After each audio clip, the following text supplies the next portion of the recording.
Kristo asifiwe. Amen. Ni siku nyingine njema Bwana ametujalia tuje katika nyumba yake tuweze kuzungumza naye na yeye pia apate nafasi ya kuzungumza nasi kama kanisa. Wakati mingi tukiwa peke yetu tunazungumza naye, lakini inakuwa wakati wa ushirika tunakuja pamoja kama hapa na anatuzungumzia sasa tukiwa wote pamoja. Ndio mtu akiwa na kitu anatuambia na tunatoka hapa tukiwa na maarifa zaidi. Tunaendelea na somo letu masomo yetu katika kitabu cha Warumi. Siku ya leo tuko katika Warumi 13, na katika Warumi 13 tunaona kitu kinaitwa kutolaumika. Na katika kutolaumika kuna kile ambacho tunatafuta kusoma na tujue ya kwamba kama vile Yesu Kristo alituambia ya kwamba sisi ni nuru ya ulimwengu, sisi ni chumvi ya ulimwengu. Na kama tukiwa hivyo ni sisi nuru, basi kuna yale maisha ambayo tunapaswa kuishi, maisha ambayo yatakuwa hawana lawama, kwa sababu tutasema sisi ni wafuasi wa Yesu Kristo. Tunasema hivyo na kweli sisi ni wafuasi wake. Na kama basi sisi ni wafuasi wake, basi tunaongea, tunafanya, tunafikiri vile yeye alikuwa anafikiri na vile ametusaidia sisi katika uzima wetu mpya kuishi, akiwa anatubadilisha kama vile tulisoma wiki iliyopita ya kwamba katika huduma yetu tusipofananishwa na huu ulimwengu, Mungu mwenyewe akiwa ndani yetu anatufanya upya kila wakati. Sasa katika huo upya wa maisha, basi tunafikia hali ambayo inampendeza Mungu, ya kwamba hatulaumiki, ya kwamba mtu akitafuta labda aseme uongo, akitafuta labda tusingizie, atoe tu, anatoa wazo lake, lakini hana kitu cha kudhibitisha hayo mashtaka. Katika mlango wa 8 tulisema ya kwamba hakuna wa kutushtaki, kwa sababu yeye Mungu mwenyewe ametuhesabu kuwa haki. Tusome kitu cha kwanza katika kutolaumika. Kuna kitu kinaitwa serikali. Mstari wa kwanza mpaka wa 5, Warumi 13. Hebu tusomee tafadhali washiko mstari wa kwanza mpaka wa 3. Serikali.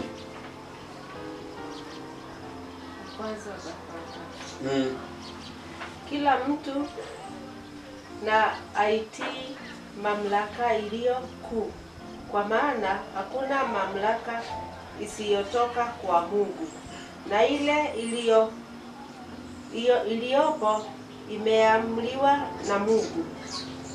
Hivyo wamwasie mwenye mamlaka hushindana na agizo la Mungu, nao washidanao watajipatia hukumu, kwa maana watawalao hawatishi watu kwa sababu ya matendo mema, bali kwa sababu ya matendo mabaya. Basi wataka usimwogope mwenye mamlaka, fanya mema, nawe utapata sifa kwake. Kwake. Ndio. Ati tunaambiwa aje? Kuna kitu kinaitwa serikali. Si tunajua serikali? Si hapa Kenya tunajua kuna serikali. Na tuna serikali mbili. Kuna ile serikali kuu inasimamia Kenya, na kuna sheria ambayo inasimamia Kenya yote na serikali kuu. Na pia hapa kwetu Murang'a tuko na serikali.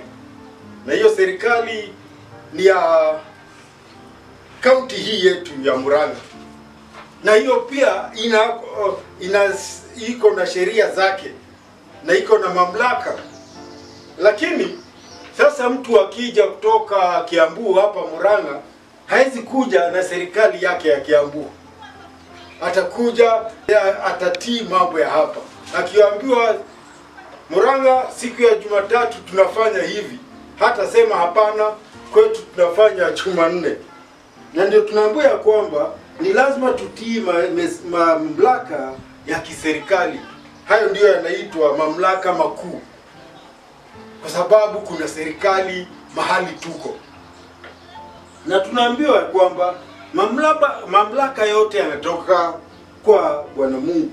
Lakini utauliza, utasemaje mamlaka yanatoka kwa Bwana Mungu? Mbona fulani aliiba kura? Si wanaiba kura? Huyo aliiba kura kweli ni Mungu alimwezesha kuiba kura? Ni Mungu alimtuma ibe kura?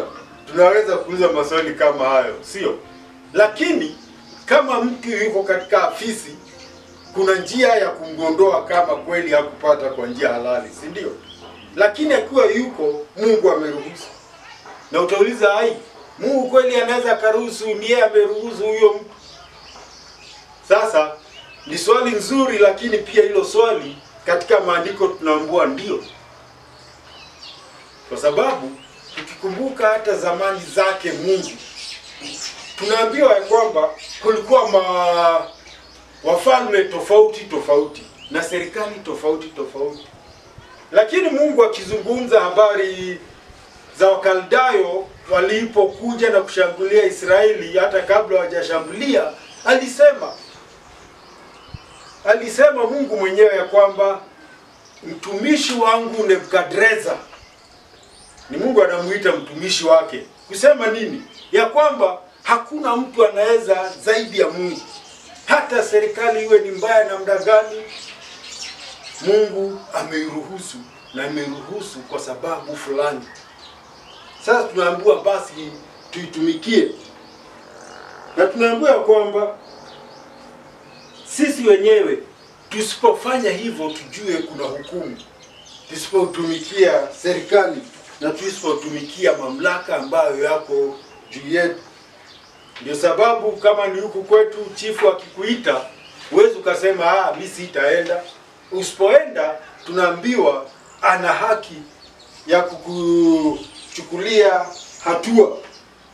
Na tunaambiwa hivi ya kwamba basi wale wanatawala si tishio kwa mtu ambaye anafanya mema. Kwa sababu kama asifanyi mabaya, hata chifu hata akiniita kwake, labda ataniita kwa mambo amesikia. Ama ataniita akitaka mawazo fulani fulani. Lakini wengine wanaitwa kwa sababu labda alipiga mke na mke ameenda kusema, huyu bwana amenipiga. Labda mtu kitu chake kimeibiwa, anaenda kwa chifu. Mtu fulani ameiba. Mtu fulani amenitu. Lakini haizi akaenda kwa chifu aseme yule mtu anahubiri. Ataulizwa kama anahubiri ni nini basi mbaya amefanya. Kwa hivyo ndio tunaambiwa tuwe watiifu kwa mamlaka ya kiserikali. Si tutembea kwa barabara tunaona ishara tofauti tofauti. Moja nakwambia hapa enda kiasi fulani. Hapa kuna mahali umeambiwa usipige honi, usipige kelele, kwa sababu kuna sababu yake hiyo. Nakumbuka wakati moja nilikuwa katika hospitali ya Maragwa, nikasikia king'ora kimepigwa, nikashindwa kwani hii huyu mtu ajui hapa ni hospitali, mbona anapiga honi na nguvu hivyo? Lakini baada ya muda mfupi nikasikia ni treni. Nikajua treni inapiga kwa sababu lazima ipige ikiwa mbali, kwa sababu kuna mahali imevuka barabara. Sasa hiyo treni hana makosa. Lakini mtu wa matatu akipiga honi, ama hata mtu wa gari ndogo apige honi kwa nini, kwa eneo la hospitali ama shule ama ofisi, aende tu kupigia watu kelele, ana hatia. Ndio tunaambiwa Basi kama hutaki kuhukumiwa, fanya yaliyo mema. Jitahidi wewe kama Mkristo. Sio ya kwamba wale watu wengine wanapelekwa kwa chifu, mtu wa kwanza yule unakuta kwa chifu ni Adani. Kwa sababu Adani alianza fujo na jirani wake. Anasema huyo jirani wake aliiba kuku wake. Na ameanza kusema na sasa ikakuwa kuna farakano imetokea. Hapana, Wadani akiwa anajua kutenda mema, akijua vile mambo yameenda, ataenda kwenye mamlaka. Hata anza yeye mwenyewe kuambia huyo mtu leo tutaonana. Hiyo ndio tunaambiwa ya kwamba hivyo ndivyo yako. Ya kwamba walio na mamlaka wamepewa mamlaka na Mungu. Kwa sababu hata Mungu mwenyewe, tukiangalia hata mbinguni, tunaona kuna utaratibu fulani, kuna serikali yake. Na serikali yake inaenda vizuri. Tunakumbuka sala ya Bwana. Tunaomba ya kwamba ufalme wake ufanye nini? Uje. Utakayo yafanyike hapa duniani kama vile inafanyika katika ufalme huo. Kwa hivyo Mungu ni Mungu wa serikali, na ndio akaruhusu mamlaka. Na anasimama na mamlaka kwa sababu mamlaka kazi yake ni watu waishi kwa amani, watu waishi kwa utengamano, kila mtu asikie ya kwamba nafasi yake katika hiyo jamii. Lakini tunaambiwa tukitenda maovu tuogope, kwa sababu sheria itatushika. Basi tunaambiwa ya kwamba tujue serikali iko na nguvu kwanza ya mamlaka kuweka sheria na kuhakikisha hizo sheria zinafuatwa. Na tukaambiwa pia hapo katika ya maandiko ya kwamba huyo ambaye yuko kwenye mamlaka ni mtumishi wa Bwana Mungu, na yeye ndiye analipiza. Si jirani yangu aibe kuku wangu na mimi niende kwake na rungu. Hapana, mimi nitapatikana niko na makosa. Kuna yule analipiza. Kwa hivyo tuwe kama Wakristo, tuwe wale watu ambao saa yote tunafanya mambo ambayo ni mazuri. Na si ya kwamba tunatenda tu mambo mazuri ndio tusiadhibiwe. Hapana, tunaambiwa tutende mambo mazuri kwa sababu ndani yetu, dhamiri yetu iko safi. Tunataka dhamiri yetu isikuwe ikituhukumu. Kwa sababu kama wewe ni Mkristo na jirani yako mmekosana na umeongea maneno fulani, dhamiri yako itakwambia hapana. Unajua dhamiri saa yote hii ikiwa iko hai inatuzungumzia. Saa nyingine hata hujafanya kitu. Mimi hujikuta saa nyingine wazo nimekuwa na wazo fulani kuhusu mtu fulani, alafu dhamiri yangu inaniambia namna gani? Na hapo naambia Mungu nisamehe. Nimefikiri vile hainipaswi. Napaswa kumfikiria huyo mtu mambo mazuri. Si nifikirie vile ingekuwa vizuri kama angekuwa taabani. Nimuombee mambo mazuri. Na hivyo ndivyo tulifundishwa wiki iliyopita ya kwamba tunakuwa watu kila wakati tunafanya mambo ambayo yanampendeza Mungu. Kwa hivyo tunaambiwa kwa dhamiri, tutunze sana dhamiri yetu. Kuna mahali Mtume Paulo akasema wengine dhamiri yao imekuwa ni kama imechomwa na chuma ya moto. Hawana dhamiri tena, wanafanya chochote. Na si hata Kenya tunajua kuna watu wako hivyo. Umeenda hospitali na ukaitishwa pesa. Leta 500. Na umelipa, lakini unaambiwa leta. Huyo mtu dhamiri yake imekufa.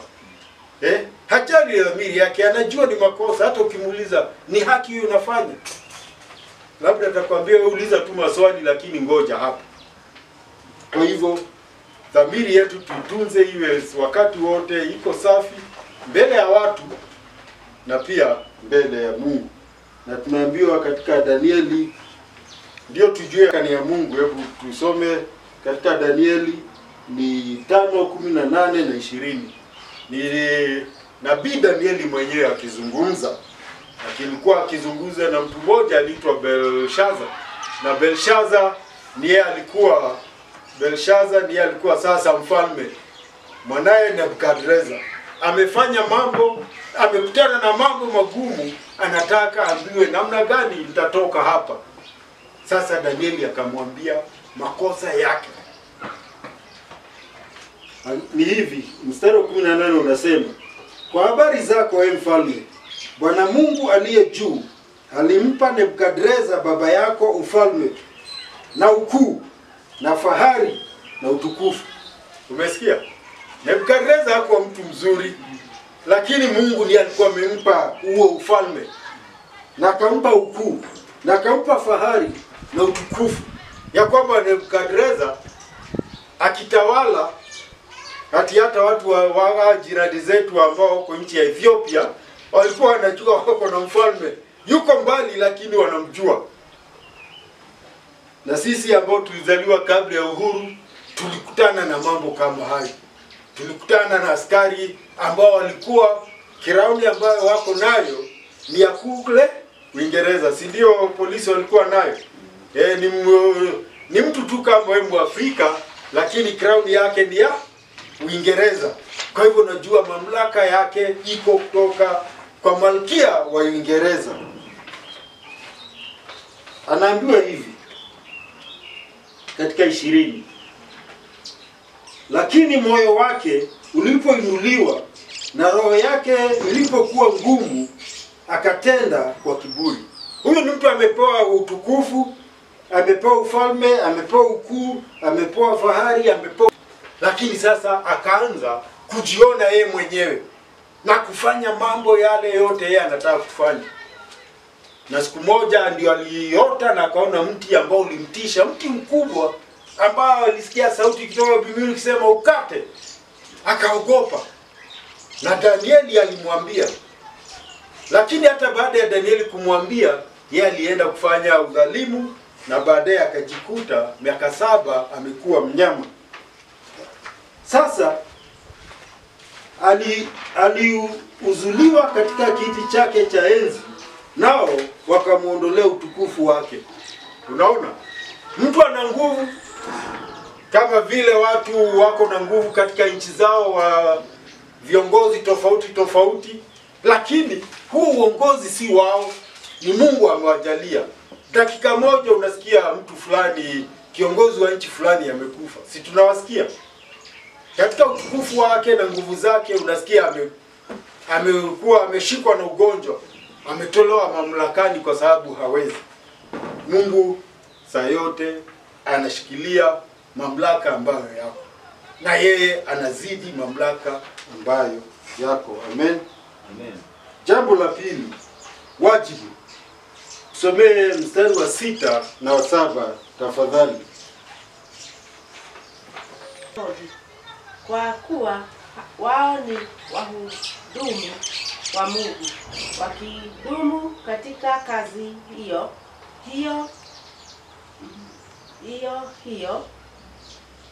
wapeni wote haki zao. Mtu wa kodi, mtu wa ushuru, astahirie hofu, astahirie heshima.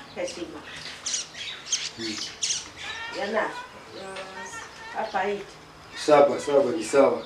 Tunaambiwa kwamba tukiwa raia wa nchi fulani, hata kama sio raia lakini tuko nchi fulani, tunalipa kodi. Unajua ukienda kunywa soda kuna kodi inalipo. Uitishi, lakini yule mwenye kuuza soda hiyo analipa. Ukienda ununue kitu kwa duka, unaambiwa hii kitu ni shilingi 100.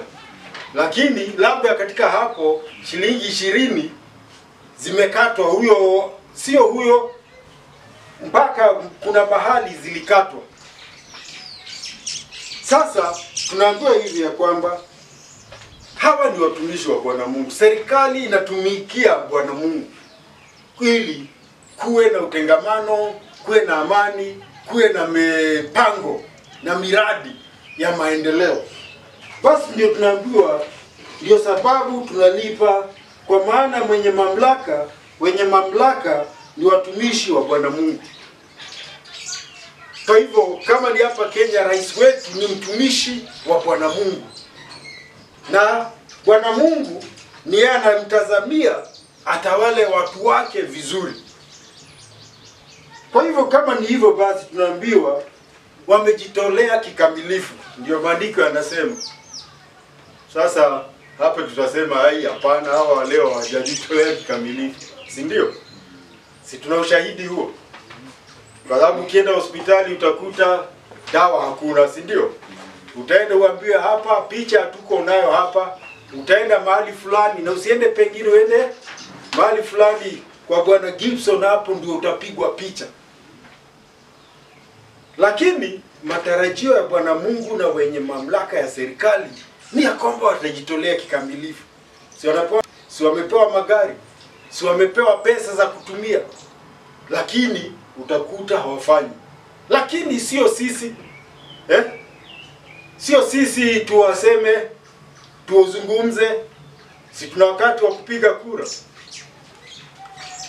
Sasa tutakuta tukiweka watu ambao ni walafi, watapeleka ulafi huko, na tutakuwa na serikali ya walafi, na tutasema serikali ya walafi, lakini si sisi tumepiga kura. Anga hapa Kenya tunapiga kura sawa sawa. Sio unajua mtu yule ulipigia kura uko sawa, na unajua kama hukupiga kura, unajua kwa nini hukupiga kura na ni haki yako. Basi tunaambiwa hivyo ya kwamba kila mtu hawa wana majukumu yao ya kutenda. Basi na sisi tuna majukumu. Kwa hivyo tumeambiwa kama ni mtu wa kodi, ukiambiwa ulipe kodi, lipa. Kwa sababu hiyo kodi baadaye ndiyo kwenye kijiji chako utafuta shule imejengwa. Si tunajua serikali haifanyi biashara, inategemea kodi. Ushuru. Ushuru ni nini? Ushuru ni kodi unalipa kutokana na biashara fulani, faida fulani umepata. Si ndio ukienda kwa soko wadani unapeleka mboga, lakini hapo unakuta kuna mtu anangoja umpe, sijui inalipishwa aje, labda umpe shilingi 50, na nakupa risiti, si ndio? Sasa hiyo ndio itahakikisha hiyo soko imejengwa, barabara zimejengwa. Kwa hivyo tulipe, na tunaambia mtu ambaye anastahili heshima ufanye nini? Umpe heshima. Lakini hapo labda tuuliza, watu wengine hawastahili heshima. Hapana. Tumeambiwa kama Wakristo, hata kama sio Wakristo, mtu ambaye anastahili heshima umfanye nini? Umpe heshima. Sasa ukienda kwa ofisi fulani unahudumiwa, mpe huyo mtu heshima. Yeye akupe heshima kama mwajiri wake, na wewe umpe heshima kama mfanyikazi. Sasa anajua kazi yake, mpe heshima. Kila mtu katika kila kitu ambacho anafanya, heshima. Tunasema heshima si nini? Si utumwa. Lakini wote ni lazima tutumike. Kwa hivyo hebu tutumike tukiwa na heshima. Na kama kuna mtu wa kuogopa ufanye nini? Katika hiyo sehemu ya kwanza tumeambiwa kwamba wenye mamlaka amepewa upanga. Na nikasikia mmoja amesema upanga si wa kunini? Si wa kukatakata sukuma wiki. Ni kuhakikisha watu wote wako chini ya mamlaka. Sasa na tunaambiwa kwamba kama ni wa kuogopewa umpe, kama ni wa kuheshimiwa umpe heshima. Kama ni wa kuogopewa umpe kuogopa, uogope. Akikwambia, polisi akikwambia toka hapo mahali upaswi kuwa, usianze kubishana naye, kwa sababu si ana rungu na atakupiga rungu. Lakini wewe kama ni Mkristo hutakuwa mtu wa mabishano. Hata kama vile anakuambia sio sawa, wewe utanyenyekea, kwa sababu wewe umeambiwa uwe nini? Mpole. Tuwe wapole. Ukisikia watu wakipiga kelele, tusikue sisi sauti yetu ndio inasikika. Hapana, huyo mtu ni mwizi. Hapana, tuwe wapole. Kama kuna makosa fulani yametokea, hebu tuende na tueleze vizuri, kwa utaratibu mzuri, tukitoa heshima kwa wale askari, tukitoa heshima kwa watu wote. Hiyo ndio tunaambiwa, tuna wajibu wetu. kulipa kodi zetu, kulipa malipo yote ambayo yanastahili kulipwa, alafu pia kufanya yale tunafanya kwa kila mtu. Yule mtu ana haki ya kudai kitu kwetu, tunatoa. Katika Mathayo 22:19 mpaka 21 tunaona mfano mzuri na tunaona funzo ambalo ndilo hilo. Inasema hivi, nionyesheni fedha ya kodi. Nao wakamletea dinari. Akawaambia, ni ya nani sanamu hii na maandishi haya? Wakamwambia, ni ya Kaisari. Akawaambia, basi mlipeni Kaisari yaliyo ya Kaisari, na Bwana Mungu yaliyo ya Bwana Mungu. Kitu tu ambacho tunajua serikali haistahili ni kicho. Serikali haiwezi kuwa zaidi ya Mungu. Na kuna watu wako gerezani hapa Kenya, sijui sifikiri, lakini kuna nchi watu wanatumikia vifungo kwa sababu ya kukataa kutii sheria ambazo zilikuwa kinyume ya sheria za Bwana Mungu.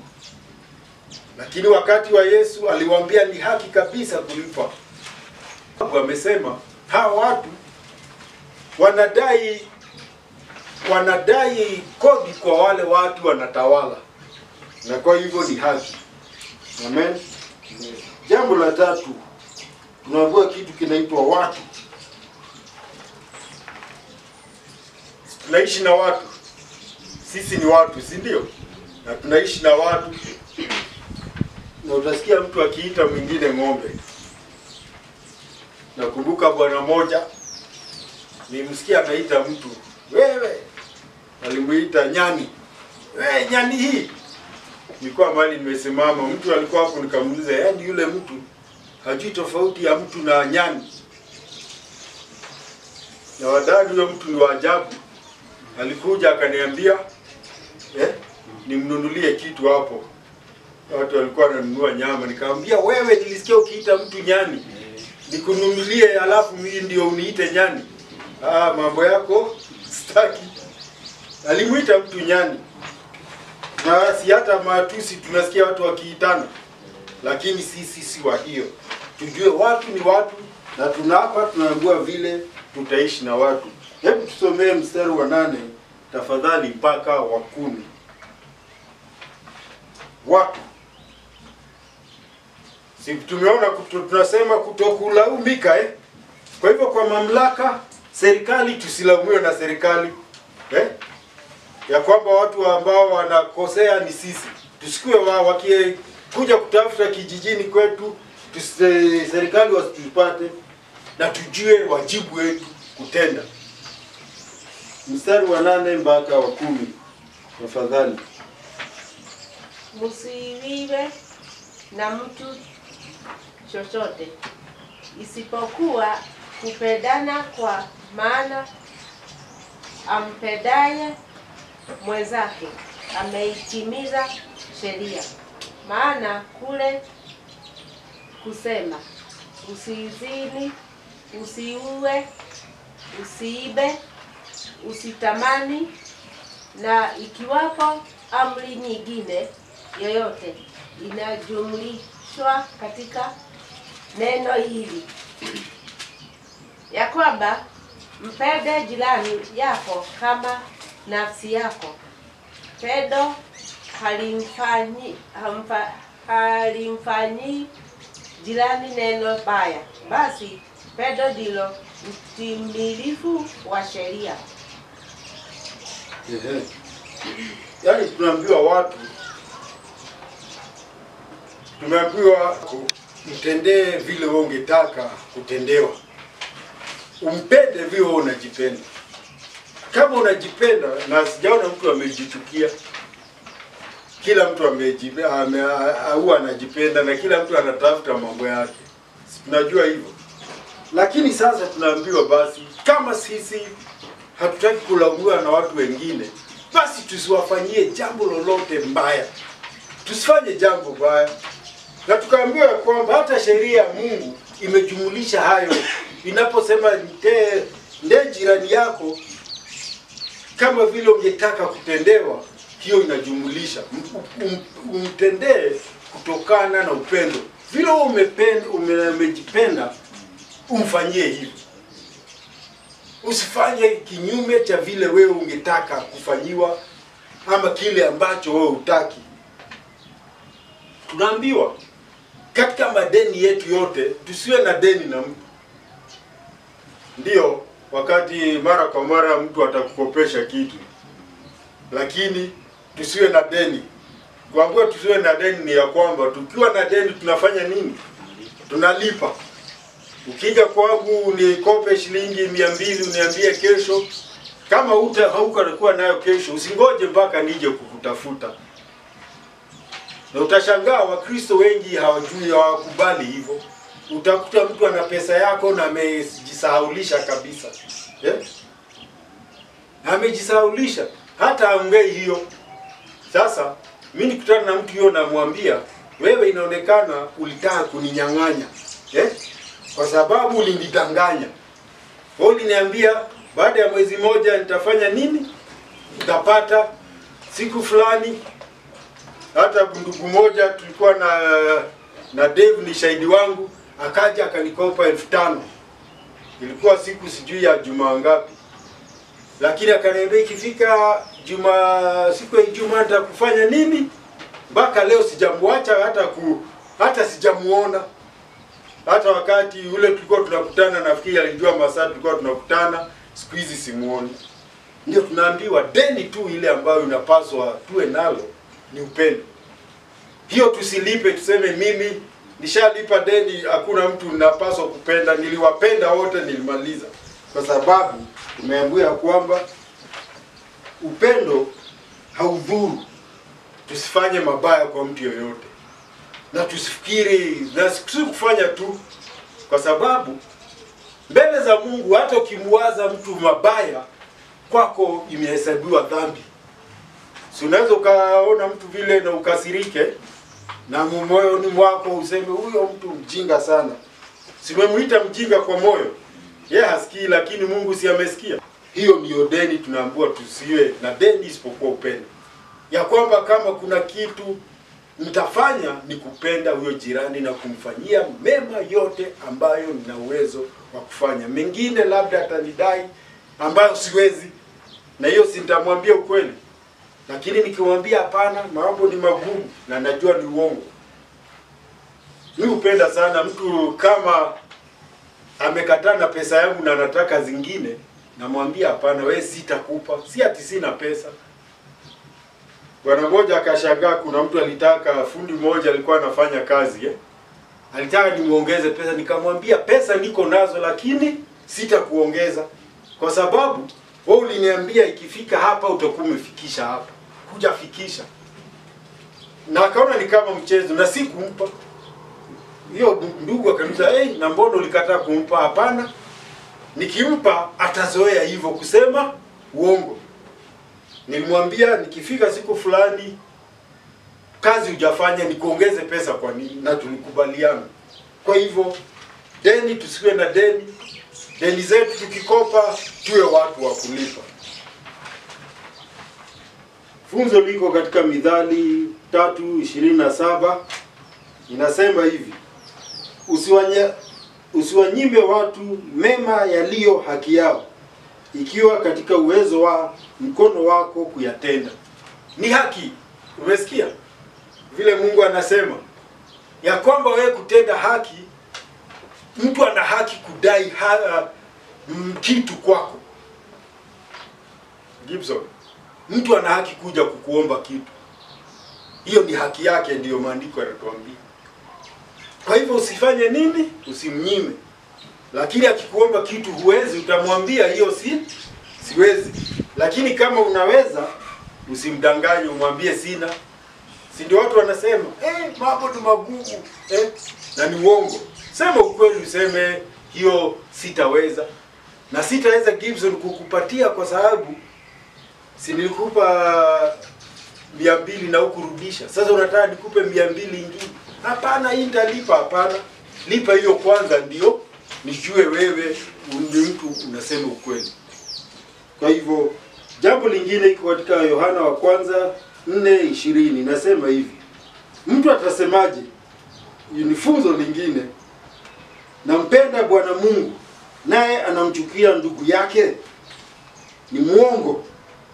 Kwa maana asiyempenda ndugu yake ambaye amemuona, atawezaje kumpenda Bwana Mungu ambaye hakumuona? Sijui kama umekutana na ndugu katika kanisa salimiani. Hata wakiokutana waongeleshani. Yaani mtu ana uchungu mkali. Hata salamu hawezi. Na anasema nini? Wakati wa kuimba anaimba kabisa, si ndio? Ni uongo, na huyo ni muongo, hakuna kitu anaimba, ni kurukaruka tu, anarukaruka. Hata katika Wakorintho wa kwanza 13 tunaambiwa hivyo hivyo. Ya kwamba ni kelele tu mtu anapiga kanisani kama hana upendo ndani yake. Na swali ni hilo, ya kwamba wewe unasema unampenda Mungu na hujamuona Mungu, na jirani yako, ndugu yako ambaye unamuona unamchukia. Naambiwa wewe ni muongo, na huo ni uongo. Sawa? Twende jambo la 4. Mavazi. Si wote tunapenda kuvaa vizuri? Nani hapendi kuvaa vizuri? Sijaona wadada. Umekuta mtu hapendi kuvaa vizuri yeye mwenyewe. Kila mtu anajaribu. Anajaribu, anaonekana yuko safi, si ndio? Anavaa nguo mzuri. Hata akiwa na pasi unaona mtu anachukua pasi anapiga, si ndio? Sasa na jinsi ambavyo tunapaswa kuvaa, mavazi yetu ni nini? Na tunapoongea hapa tuongee ya mavazi tunavaa. Kwa sababu utakuta watu wengine nao mavazi wanapenda mavazi sana. Utakuta mtu niliona tulikuwa tunaongea. Kuna viatu utakuta ya shilingi 200,000 kiatu. Na si tutaenda huko Ulaya kununua. Hapa Nairobi utaona kiatu cha shilingi 400. Na mtu anavaa hiyo.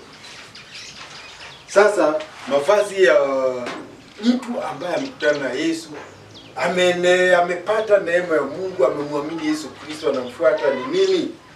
Tuone mavazi ni 11 mpaka 14. Tutakusomea hayo. Tukifika hapo tunafunga 11 mpaka 14. Tuone mavazi yetu ni gani. Kiujua wakati kwamba saa ya kuamka katika usingizi imekwisha kuwadia. Kwa maana sasa wokovu wetu ukaribu nasi kuliko tulipoanza kuamini. Usiku umeendelea sana, mchana umekaribia. Basi na tuyavue matendo ya giza na kuzivaa silaha za nuru, kama ilivyohusika na mchana, na tuenende na kwa adabu, si kwa urafi na ulevi. Ndakwenda kwa huo ya kwamba kuna vile ambavyo tumapaswa kujivaa. Na tumeambiwa vizuri ya kwamba tutambue wakati, ya kwamba vile tunaishi siku yetu ya wokovu inakaribia kukaribia, na kwamba iko karibu kuliko wakati ambapo tuliamini. Mary Wambane, si unajua wakati uliamini?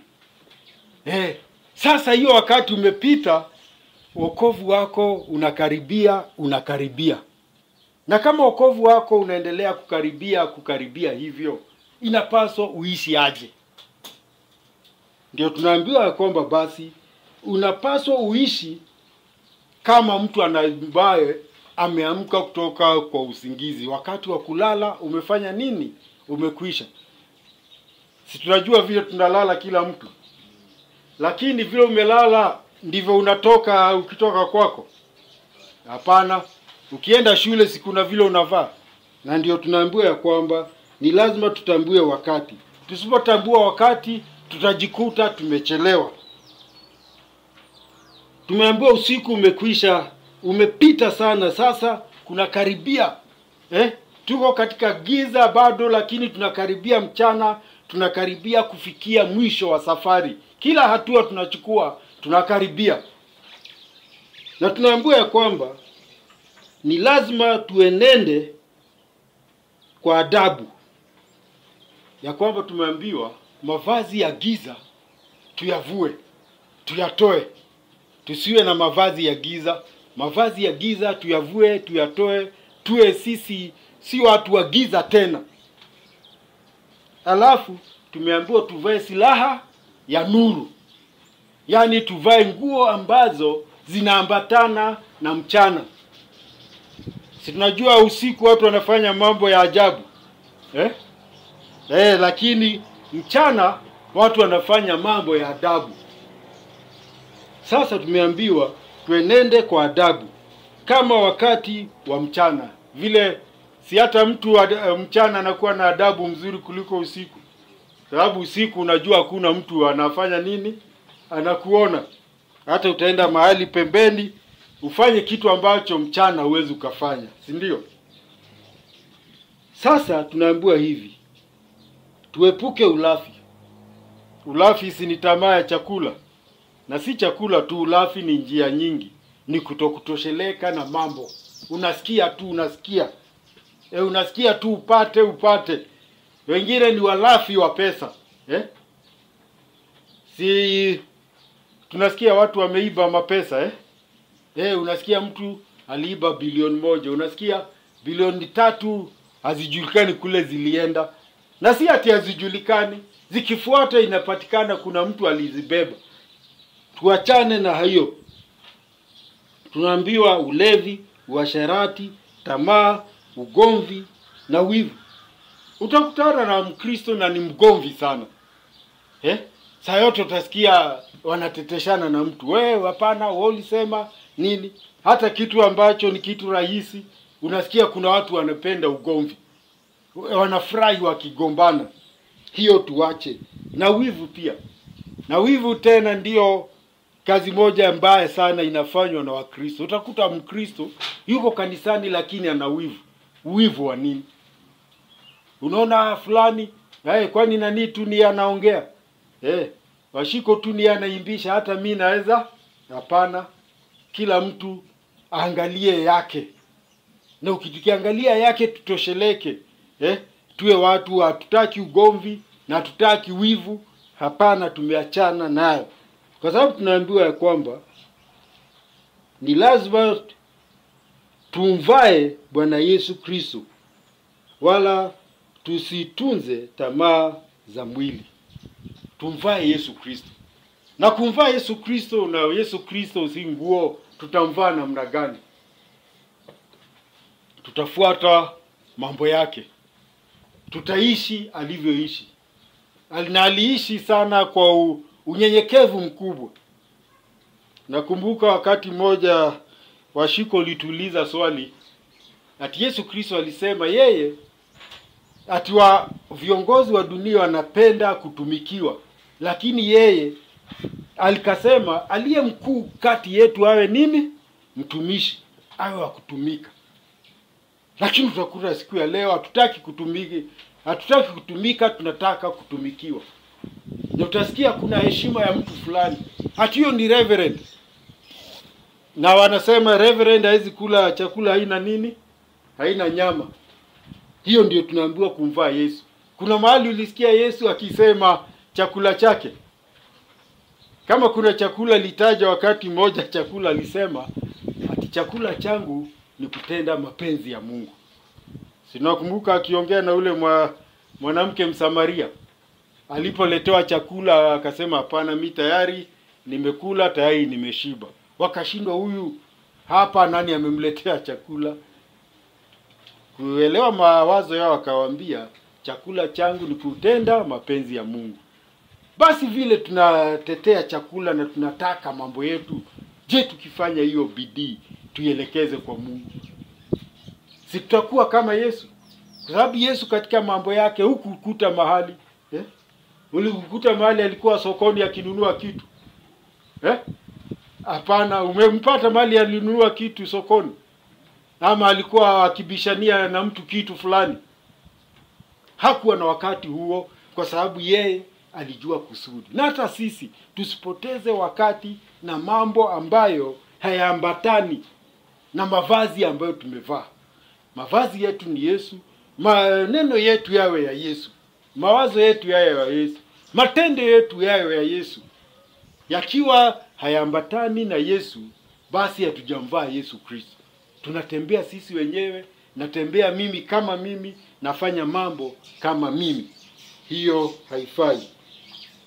Tamaa za mwili zitakuja na nitakuwa natumikia tamaa za mwili. Funzo liko katika Mathayo 7:17 na 18, inasema hivi: vivyo hivyo kila mti mwema huzaa matunda mazuri, na mti mwovu huzaa matunda mabaya.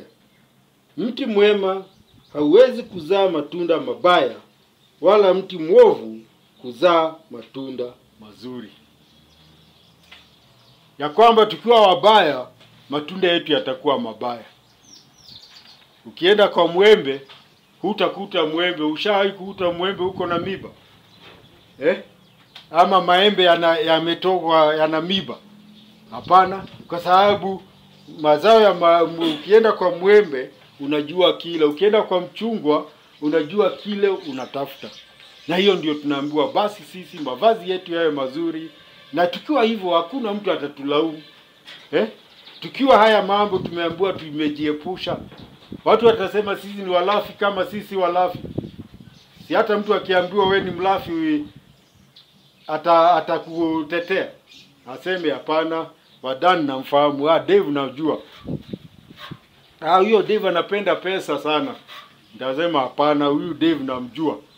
Kwa sababu tumezungumza, tunafahamiana. Hivyo ndivyo tunapaswa kuwa. Hata kufa tufe tukiwa na hiyo sifa.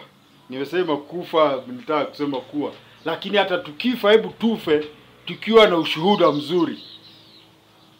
Simesikia watu wakitoa ushuhuda wa mtu amekufa, huyo fulani alikuwa hivi, alikuwa, na wengine wanasema uongo. Unajua huyo mtu alikuwa mwizi, lakini utasikia watu wakisema alikuwa mwizi. Nakumbuka tu ati baba moja aliambia watu hapana, mseme uongo hapa. Huyu kijana wangu alikuwa mwizi na alikutana na kifo chake kupitia wizi. Tumzike twende. Wacheni uongo. Watu wasifikiri vile watasema tukiondoka. Tuwe tayari tulivaa Yesu, ya kwamba matendo watu watasema huyu siku moja nilikuwa hivi akaniambia hivi. Huyu nilikuwa nimeshindwa akaniambia tuombe. Hiyo ndiyo kumvaa Yesu. Basi katika kutafakari, ni Warumi 13:5 inasema, kwa hiyo ni lazima kutii, si kwa sababu ya ile ghadhabu tu, ila kwa sababu ya dhamiri. Ya kwamba tukitii sheria, si ya kwamba ati tunatii sheria shingo upande, dhamiri yetu iwe safi. Wazo kuu ni 13:14 inasema, bali mvaeni Bwana Yesu Kristo, wala msiuangalie mwili hata kuwasha tamaa zake. Mwili ukisikia ukitaka kitu, usiuangalie, mvaa Yesu. Rudi kwa Yesu, mwambie Yesu nisaidia hapa, nifanye yaliyo sawa. Kasi hivyo tutakuwa hiyo tamaa tunaiwasha moto, tunaiongeza. Na sala ambalo tungesali ni hili 11. Naam, tukijua wakati kwamba saa ya kuamka katika usingizi imekwisha kuwadia. Kwa maana sasa wokovu wetu u karibu nasi kuliko tulipoanza kuamini. Ya kwamba tusiendelee kulala. Tusiendelee kulegea. Tusiendelee kuwa watu hawana msimamo katika Yesu Kristo. Tujue wakati unaendelea. Na wakati wetu wa wokovu unakaribia. Leo kuliko jana. Kwa sababu leo tumeishi siku ingine moja, sio? Basi wakati wote tuwe tayari ya kwamba kama ungeambiwa we unaenda sasa, utasema ni sawa. Lakini si kusema fulani mambo, hapana. Hiyo ndio tutaishi maisha ambayo hatulaumiki. Hakuna mtu anaweza kutulaumu kwa sababu kila mtu tumemtendea haki yake, tumemwazia haki yake, hata mbele ya Mungu tumeambiwa dhamiri yetu iko safi. Kwa sababu mbele yako naweza kuwa mzuri sana, lakini mbele ya Mungu najua kuna mambo ambayo mimi na yeye hatujasuluhisha. Dhamiri yangu saa yote iwe iko safi. Amen. Asanteni. Yehova Bwana Mungu awabariki sana. Amen.